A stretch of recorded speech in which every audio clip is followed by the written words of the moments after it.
Benvidos. Hai agora 300 anos a política impuxo unha moda que era cambiar os topónimos e os apelidos galegos para que parecesen casteláns. E así Seixo convertiuse en Seijo e Xanxo convertiuse en Genjo. Palabras que curiosamente no castelán non existen.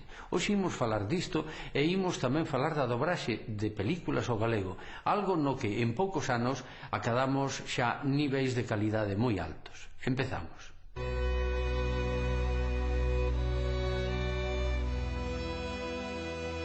Un seixo ou unha seixa son pedras pequenas, redondeadas e moi duras. Os apelidos Seixo e Seixas son, polo tanto, transparentes. Pero se lles mudamos unha letra, temos Seijo e Seijas, que parecen casteláns e opacos. Esta manipulación do apelido para que pareza castelán practicouse moito nos séculos XVIII e XIX, e explica que hoxe haxa máis persoas cos apelidos Seijo e Seijas. O curioso é que as palabras Seijo e Seijas nunca existiron en castelán, onde o equivalente é guijarro. Por parte, o xe de Seixo e Seixas non é unha grafía nacida no galego, como a enxeito, xeografía ou xerarquía, senón que xa estaba na palabra orixinal latina saxum, que significaba rocha, penedo, ou simplemente pedra, lastro. Este apelido foi primeiro topónimo, e quizáis por iso un e outro se concentran no terzo norte de Galicia. A lei permite hoxe restaurar a grafía correcta dos apelidos. Ben falado!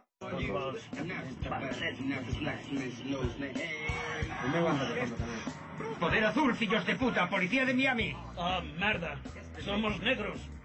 Realmente a técnica da dobraxe é universal, adaptar unha lingua a outra pronunciación, a outra articulación, é universal. Quen? Precisamente ti. Eu creo que a dobraxe que é unha convención, que é unha linguaxe, porque nadie fala como nas películas, pero que eso non ocorre nin no galego, nin no castelán, nin en ningún sitio. É dicir, as películas teñen un código. E agora mesmo acabo de dicir unha frase que decía non teño interferencias, nadie fala así, porque entre outras cosas nadie están apuntando todos os días cunha pistola. É artificioso, depende. Se a película é artificiosa en sí, pois a lingua pode ser artificiosa. Se a traducción é axeitada, non deberá selo. Por outro lado, temos unha tradición de dobraxe en español desde hai moitísimos anos que fai que esteamos acostumbrados como espectadores a ver as cousas de determinado xeito. Cando se produce unha introducción dun novo idioma, fai que as cousas non soen alleas. É dicir, é un problema de normalizar o uso. Oh, merda, somos negros. Casper, pousa a bolsa. Líder Alfa, adiante. Nenos malos, que ides facer cando veñamos por vos. Nenos malos, que ides facer. Actores máis relevantes que dobrei, este mesmo que estivemos vendo hai un cachiño, Will Smith, Woody Allen, Jerry Lewis. Eu fun durante a última temporada de Son Goku, cando era Super Saiyan 4, agora Goku. ¡Marcus! Vamos a repetirlo. Pero ahora estamos no sitio, Repetímolo para asegurar esa parte de Chema, pero quedaba por aí.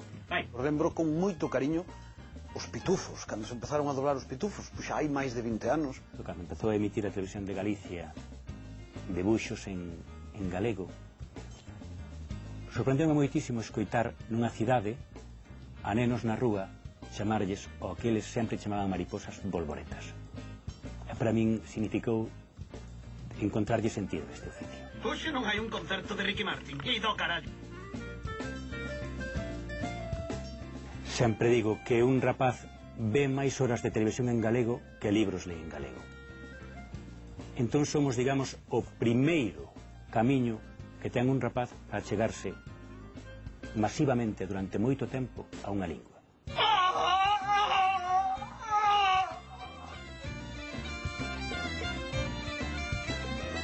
Se nós non defendemos a nosa lingua, que é o que nos dá de comer, que é o noso, digamos, o noso guía, non podemos facer nada. Entón a lingua é para nós primordial, cando menos para unha parte desta profesión a lingua é o todo. Con que cortamos a carne cando comemos? Un caetelo. Como lle chamas a árbore que dá mazás? Mazonceira. Por onde van os xoguetes cando non os recollemos? Pon lixo. Ves como sabes? Que hai, Nachos? Estás bébeda, Suelen. A mí non te me poñas farruco. Estas frases, para os máis novos, evocan as series da televisión galega. A dobraxe ao galego fixo moito por romper presuizos contra a lingua, facendo aparecer o galego nas máis diversas situacións, mesmo situacións de alto nivel económico. Don Constantino García, un asturiano de Oviedo a quen o galego debe moitísimo, dicía que fixo máis XR falando en galego que un batallón de filólogos. Ata outro día.